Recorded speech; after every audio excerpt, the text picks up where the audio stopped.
আসসালামু আলাইকুম ভিউয়ার্স, আশা করি ভালো আছেন। আজ আপনাদের সাথে শেয়ার করতে যাচ্ছি সম্পূর্ণ একটি নতুন ট্রিক্স। আপনাদের মোবাইলে নেট চালু থাকবে কিন্তু ইমো চালু থাকবে না। এই অবস্থায় ইমো অফ থাকবে।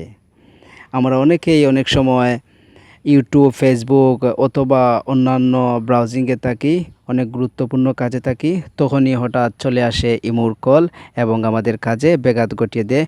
হয়তো তখন আমরা মনে মনে ভাবি, যদি নেট চালু থাকা অবস্থায় ইমোর কল এভাবে না আসতো, যদি ইমোতেই আমরা ঢুকলে ইমোর কল পেতাম তাহলে ভালো হতো। আপনারা যদি এইভাবে চেয়ে থাকেন তাহলে আজ এই ভিডিওটি আপনাদের জন্য। দয়া করে সম্পূর্ণ ভিডিওটি দেখবেন। তাহলে চলুন কথা না বাড়িয়ে চলে যাই কাজে।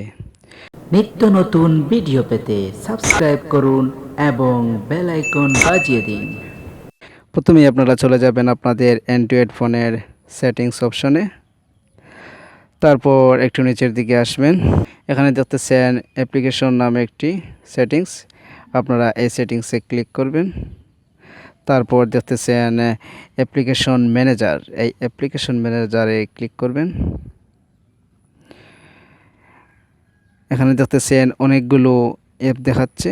এখান থেকে আপনারা ইমো বের করে নিতে হবে। এই যে দেখুন, আমার এখানে দেখাচ্ছে ইমো।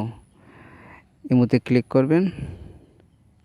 এখানে দেখতেছেন আপনারা ফোর্স স্টপ নামে একটি অপশন। আপনারা ফোর্স স্টপে ক্লিক করবেন। এখানে আপনারা ওকে করে দিবেন। এই সেটিংসটি করার মাধ্যমে আপনারা আপনাদের ফোন যখন ইমোতে আসবে তখন সেটি ইমোতেই রয়ে যাবে। আপনারা যদি অন্যান্য ব্রাউজার ব্যবহার করে থাকেন, সে অবস্থায় ইমোর কল সেখানে যাবে না। যদি আপনারা ইমোতে ঢুকেন তাহলে ইমোর কল আসবে। আর আপনাদের নেট অন থাকা অবস্থায় ইমোটি অফ থাকবে। নেট অন থাকা অবস্থায় যদি আপনারা ইমোর ভিতরে ঢোকেন তাহলে ইমোর কল আসবে। আশা করি ভিডিওটি ভালো লেগেছে। ভিডিওটি যদি ভালো লাগে তাহলে like, comment and share. Please subscribe করতে ভুলবেন না।